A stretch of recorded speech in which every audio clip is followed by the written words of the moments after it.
Elite hoops, elite hoops, elite hoops. And if you're a basketball fan, you love it. I mean, it has been very, very fun, very, very special.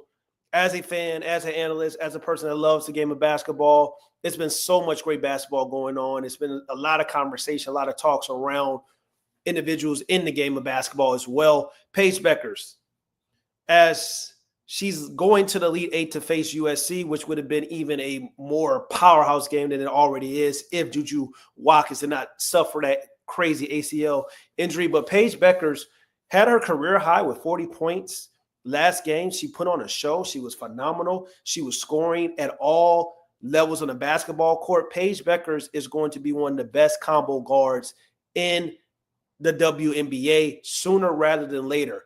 If you watch Paige Bueckers in that Sweet 16, it was refreshing to watch because of the fact that she really is one of the most elite shot-making guards on the women's side of the game. Like, she is really phenomenal. She is really special. Paige Bueckers, the full arsenal was on display watching that game. And it just goes to show you that she has a lot of things in her toolbox. Paige Bueckers can play on the ball. She can play off the ball. She can facilitate. She can pass. She can shoot from distance. And she's an assassin when we talk about getting to her spots on the basketball court and relying on that mid-range jump shot. She is a combo guard. She's going to be one of the best combo guards in the WNBA once again, sooner rather than later. She understands the pointillistic details of getting to her spots on the court and executing, and you can just tell that she is putting in the work, and she has a crazy handle, and she has the ability to guard.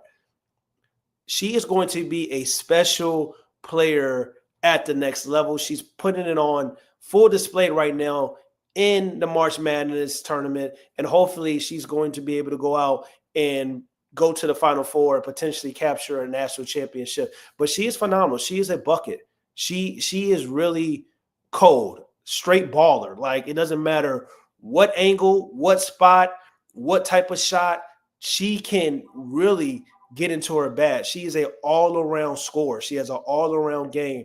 Once again, on the ball and off the ball, she is extremely efficient. And when we talk about a player that you can plug into any type of offense and they have success, whether you have to come off curl screens, where you have to have the ball in your hands, where you have to make the right reads, when you have the ball in your hand, if you're doing the pick and roll or the pick and pop, she is going to be very, very lethal because she's a portable player. She's one of the most portable players I've ever seen. Even though she's still in college, that's going to translate when she goes into the WNBA. She was special. I mean, when you look at some of the shots that she was making, it was very, very fun to watch. Let's get to it. Little shimmy. Jumper won't go. Rebound knocked away. Bueckers has it for two. Making UConn work. We've just got to be more steady right now. She thinks they're too sped up. Bueckers wants the screen from Strong. Pull-up jumper is good. Off to Bueckers. Wide open three is good. 2021 in the Elite Eight. Defense Against Baylor as Bueckers comes up with a swat. 24 points, then 17. Efficient in both as well. Bueckers again. Get into the paint. Bueckers, you can graduate and move on. Meanwhile, Zion in all kinds of trouble. Bueckers off the steal and chips. Connecticut with numbers. Bueckers pull.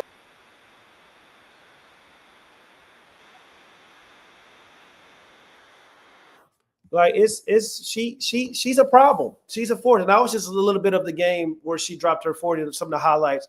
But as you can see in the clips, she's very, very comfortable with the mid-range shot. And we know when the game slows down, when it comes a half-court game, especially when the playoffs come around, whether it's the WNBA or the NBA, you have to have your franchise player be able to hit and take and make in between shots, especially when We know the opposing team knows your first 10 best plays. Your top 10 best plays, knows all your reads. They know all those things because the scouting report and the scouting allows them to really focus on and zone in and lock in on a particular team than on the nightly basis where they're going to play one team on a Monday, another team on a Wednesday.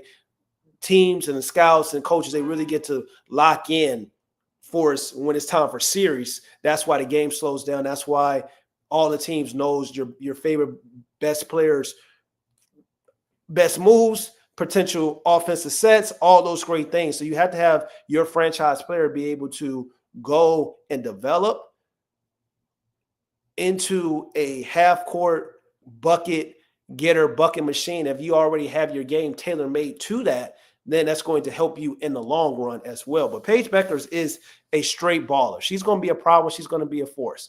Now, in other news, we got Paige Bueckers out the way. It's nice to see WNBA legends finally kind of change their tune. And when I say WNBA legends, we're talking more so about Sheryl Swoopes, because Lisa Leslie came out and supported Caitlin Clark. And there's been some topics in the media within the WNBA news landscape on, we talked about it last stream, Caitlin Clark is going to have 41 out of 44 national cover games. Some people have came out and said that's great. Some people said that's kind of crazy because the national champions like the New York Liberty should have more games, or maybe the Las Vegas Aces and things of that nature. But when you are a star, when you are box office, when you're drawing so much attention and marketability, not just for your own team, for the Indiana Fever, but also for the opposing teams, because as we know, arenas sell out home and away because people come to watch Caitlin Clark. They come to watch her play. And now you have it where she's going to be on national television 41 out of 44 regular season games for the WNBA, which I don't understand why there's a problem or why there's an issue, because she's changed the game, and also marketability.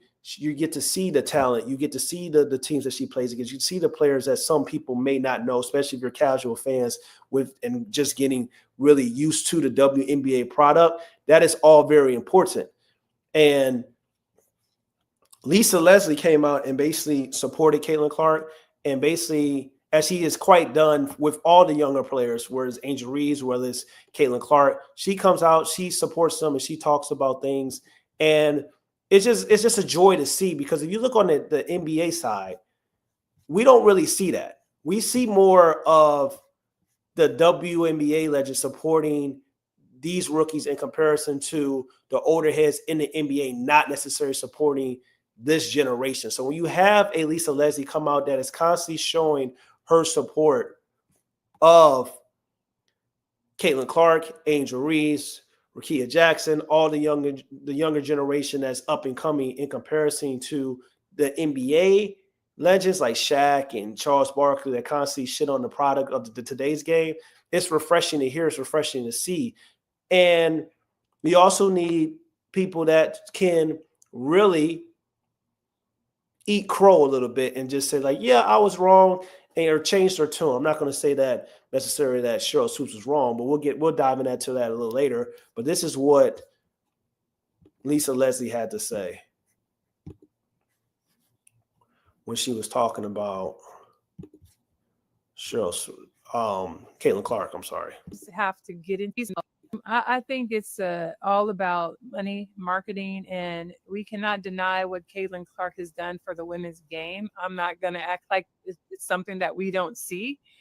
She's had a huge effect. Call it the Caitlin Clark effect. Right. Yes. Have we ever had teams have to get into larger arenas to play against a team? No, we have not. So if we have more eyeballs on the game and Caitlin Clark brings that, why would we feel some kind of way because she has more television games?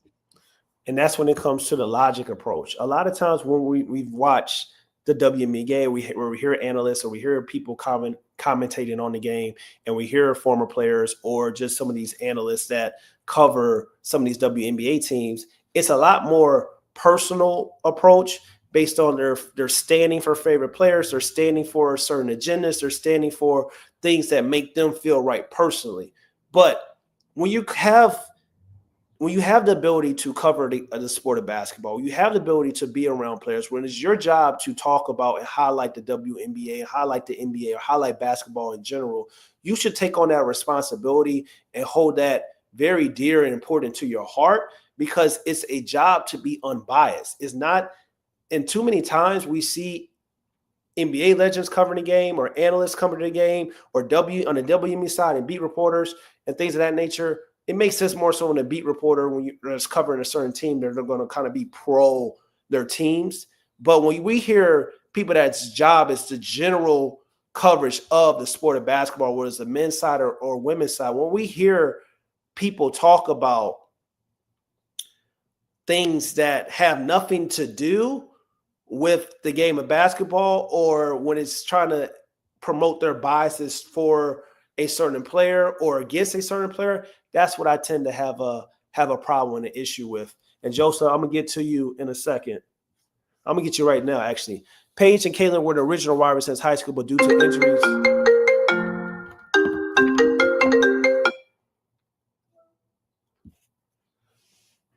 I'm sorry. Paige and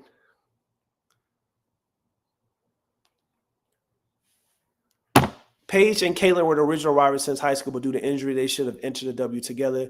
Juju should be smiling literally. Congrats, Paige.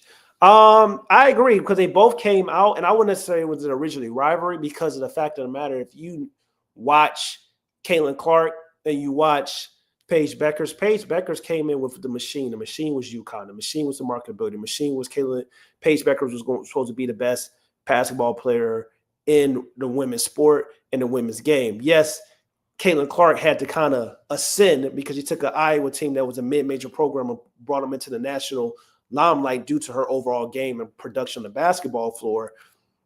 So I wouldn't say it was a necessary original rivalry, due to the fact that Paige was already had the marking the machine, and Caitlin Clark had to kind of get it out the mud for people to really start talking about her. Unless you were a purist, unless you were an analyst, unless you're somebody that just loves the game of basketball and you were watching what Caitlin Clark was doing, specifically her freshman year and her sophomore year. It wasn't until her junior year where Caitlin Clark really got that national coverage, that national buzz, and that national attention.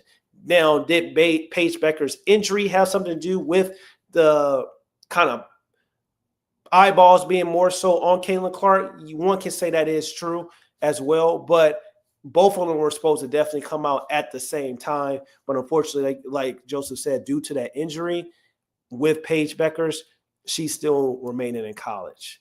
But let's get back to Lisa Leslie.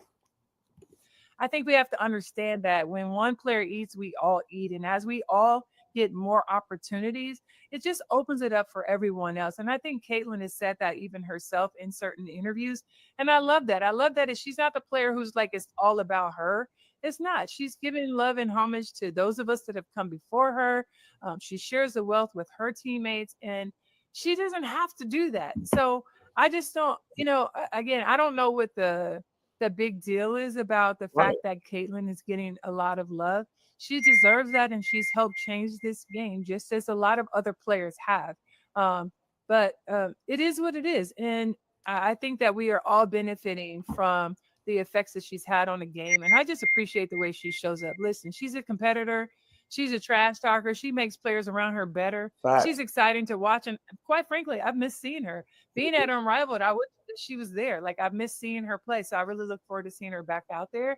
But as I do, Lisa Leslie's a real one. She's and that's, you can tell Lisa Leslie when she's commentating, she's talking about the game of basketball. She has an overall passion for the game of basketball that is not narrative based or bias based. It's just she wants the WNBA to succeed. She's one of the founding mothers of the WNBA when we talk about the pioneers of the WNBA product.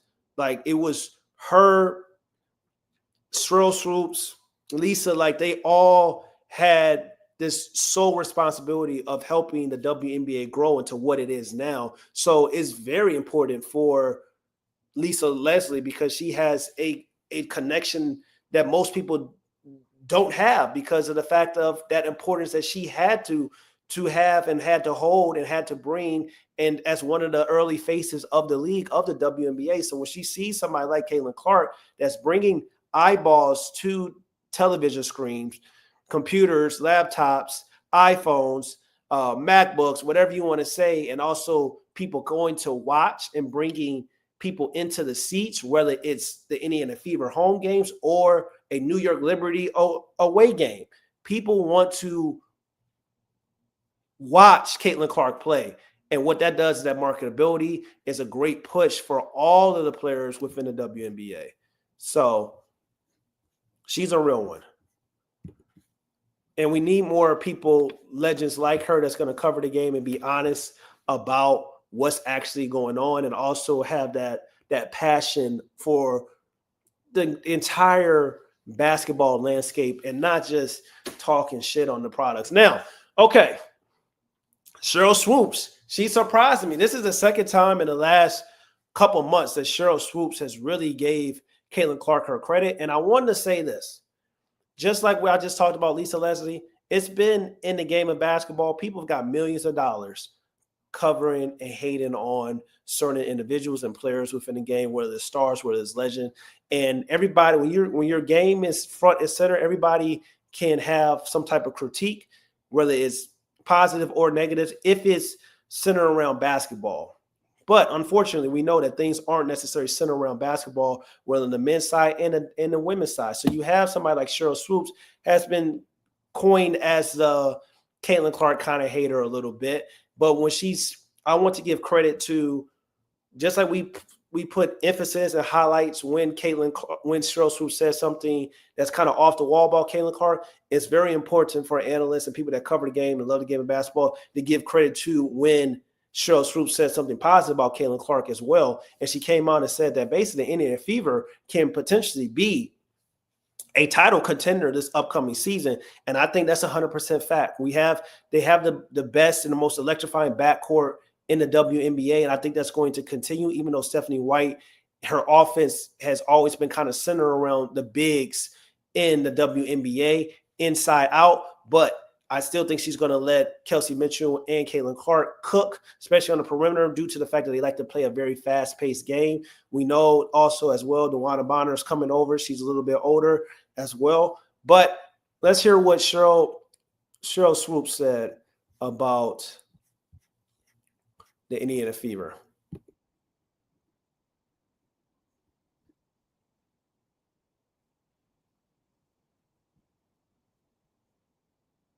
Let me set it up. Hold up. My fault, y'all.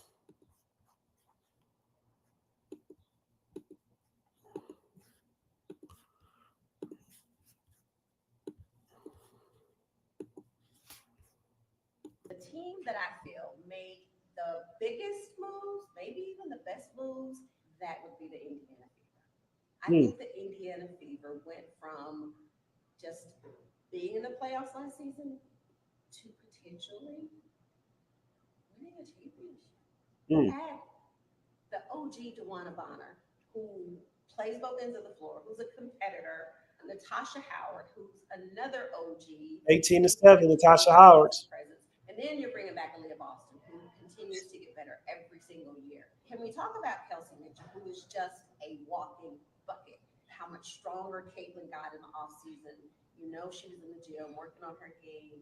This Indiana Fever team, they have put the pieces together in this offseason, and I'm excited to see what they're going to do. And I'm very excited to see what they're going to do as well. As Sheryl Swoopes mentioned, Caitlin Clark has been in the gym. She's gotten more stronger. That's going to help when drawing fouls and absorbing contact this upcoming season, because we know last season she was getting, dragged around like a rag dog at times and knocked down on the floor. So she's went into the gym. She's gotten stronger. She's gotten bigger. That's going to help her absorb contact and finish through contact in the lane as well, which is something that we like to see and players need to do to develop to become overall a better basketball player, and that's what she's going to do. But Natasha Howard, great defensive player, can shoot the mid-range as well. DeWanna Bonner plays two ways, even though she's a little older. It's like their team needed vets, and the Indiana Fever got vets to support Caitlin Clark, Aaliyah Boston, and Kelsey Mitchell, their big three. And now they got vets, playoff experience, people that can come on and help them elevate their game to the next level. It's not just the young Indiana Fever anymore. They got players that's won championships. They got players that's been there before. They got players with toughness. They got people that aren't going to allow certain things to happen on the basketball court. They got players that are going to talk, back it up, fight, push, shove if you need to, and that's what you need when you have your young superstar players that really didn't have any type of playoff experience. Even Kelsey Mitchell, who's older than Caitlin Clark and Leah Boston, didn't have any playoff experience. Now you got players that have playoff experience. Now you got players that have won at the highest levels. Now you have players that know the difference between the regular season and the postseason. And you have Stephanie White, who is a hell of a coach, one of the best coaches in the WNBA as well. The Indiana Fever are cooking something extremely special, and it's going to be fun to watch. And I believe that, like Sheryl Swoopes said, they have the potential to go out and capture a WNBA championship in this window, because I believe they're going to have 2 years at least with Kelsey Mitchell still being a part of this team as well, because we know the new CBA teams are going to re-up probably maybe another 2 more years, but teams are going to re-up contracts. That's why Breanna Stewart only signed a 1-year deal. People are like, well, she only signed a 1-year deal with the New York Liberty. Yes, of course, the new CBA is going to come into play, and that's going to up the money, and then players want to be a part of that next contract where they can get paid. But Lisa Leslie, Sheryl Swoopes coming in and supporting and talking about Caitlin Clark and talking about some of the narratives that they are seeing. Well, more so Lisa Leslie when we talk about having the the 41 out of the 44 games, national televised games featuring Caitlin Clark and the Indiana Fever, which is important. And because Caitlin Clark is the show. She is the face of the league, whether people want to admit it or not. She is deemed, as I always say, the baby GOAT. That's her potential. That's how great that she can be. And then you have Sheryl Swoopes come out and say, like, yo, they can win a championship.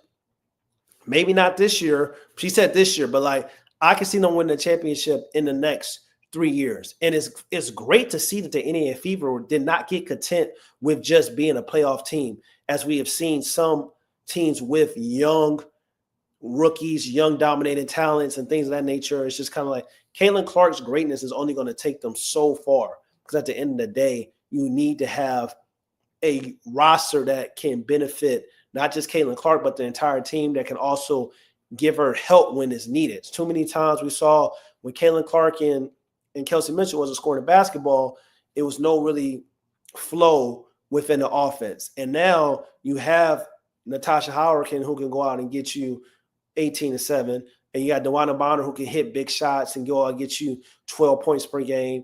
And then you got Lexi Lowe who's going to get better as well. And sometimes they're going to play 4 out, 1 in with Natasha Howard as the center and Leah Boston on the bench, or Boston at the center and Natasha Howard on the bench. So they're going to have a different lineups, unique lineups to really throw at different teams, and the unique looks depending on the matchup, and also depending on how the game is being played. Going into the season, I feel like Caitlin Clark can have an MVP caliber season, but I also feel that their team is so stacked, and you got players that are going to want to get their touches, because Natasha Howard's already going to say that she respects her touches. It's going to be interesting to see what happens and what production takes a dip. Like, as great as Caitlin Clark is, she may not even average what she averaged last year, but her assists may be up. I think she's going to be double digits in assists. She can average 15 and 12 this year. Or she can average anywhere between, 20 to 22 and 9 and 8. 8, 9, and 10 again. Who knows, depending on what's going to happen. But they have players where you can take some of the responsibility off of Caitlin Clark and also Kelsey Mitchell as well. And then you got Leah Boston in the post, who was the best passing big man in the game. And if she continues to develop and get more aggressive, then that will also be nice as well. And speaking of Indiana, I was thinking, watching the Los Angeles Lakers, the Lakers have a new big three, and big threes are now, I believe, in the NBA. And we're out with the just forming big threes and hoping and putting them together and hoping that they're going to go out and capture a championship. That is over with when it comes to this new CBA. Big threes are now formed. It's important to have the right roster construction and the right players that can play off each other, where you can have a big three form more so organically than just having trades and having people come over necessary in free agency. Fit is very important in this new era of basketball because right now it is the most purity that we have seen in a very, very long time. And with that CBA that CJ McCollum did, a lot of things in that tax apron, things are a little bit different. And the Los Angeles Lakers now have Luka Doncic, LeBron James, and Austin Reeves. We know about Luka Doncic, how special he is, top 5 basketball player in the world. We know about LeBron James, top 10 basketball player in the world, who could be the best basketball player in the world on any given night, depending on the matchup. And we know Austin Reeves, who is one of the best combo guards in the National Basketball Association right now. Has to be able the ability to create off the dribble, has to be able to catch and shoot, has to be able to play in the pick and roll and pass and facilitate. Austin Reeves has been putting on a show this year, and we got to give credit and respect when it's due. He's averaging 20 points, shooting 45% from the field, 36% for the three-point line. He's averaging 4 rebounds and 6 assists per game. He is a stud. He's their third option on the team. And it makes me even question that how, when we talk about Austin Reeves and we talk about his game, and people always talk about like, well, if he was on a number one on another team, how good would he be? And I would say he'd probably be just as good as Tyrese Halliburton. And you can make a case that Austin Reeves may even be better than Tyrese Halliburton. Now, I would still probably take Tyrese Halliburton, of course, but the fact of the matter that I can even have that conversation or even kind of can say that lets me know that like Austin Reeves is kind of arrived. And Tyrese Halliburton is a great basketball player, but I feel like what Austin Reeves in the position that he is in, that is the position naturally that Tyrese Halliburton needs to be in to probably go out and capture a championship. Tyrese Halliburton is not a real number one on a championship roster. May not even be a real number 2. As great as he is, I know they went to the Eastern Conference Finals last year, but for his impact, yeah, people would say Tyrese is the best player overall. Their best player is probably Pascal Siakam. But when we talk about Austin Reeves, we talk about Tyrese Halliburton.